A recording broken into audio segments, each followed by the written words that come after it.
کیا آپ جانتے ہیں کہ آپ کے الفاظ اور آپ کی سوچ آپ کی تقدیر بدلنے کی طاقت رکھتے ہیں؟ مثبت سوچ ایک اچھی عادت نہیں بلکہ روح کی غذا ہے۔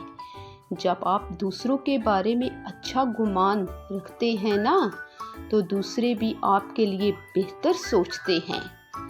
زبان سے نکلے میٹھے بول وہ جادو ہے جو ٹوٹے ہوئے دلوں کو جوڑتے ہیں۔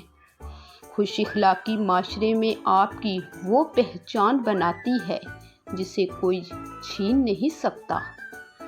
بدگمانی اور بد زبانی انسان کے کمال کو زوال میں بدل دیتی ہے، جبکہ مثبت رویہ انسان کو بلندیوں تک لے جاتا ہے۔ ایک بزرگ کا قول ہے، بد زبانی اور بدگمانی وہ دیمک ہے جو انسان کے ہر کمال کو چاٹ جاتی ہے۔ اپنی زبان کو شہد کی طرح میٹھا رکھیے تاکہ لوگ آپ کے ساتھ وقت گزارنے میں خوشی محسوس کریں۔ آئیے آج سے میٹھا بولنے اور مثبت سوچنے کا عہد کریں۔ ایسی مزید اصلاحی ویڈیو کے لیے اسلامک ملک ایجوکیشنل چینل کو سبسکرائب، کمنٹ ضرور کیجیے گا۔ Thank you.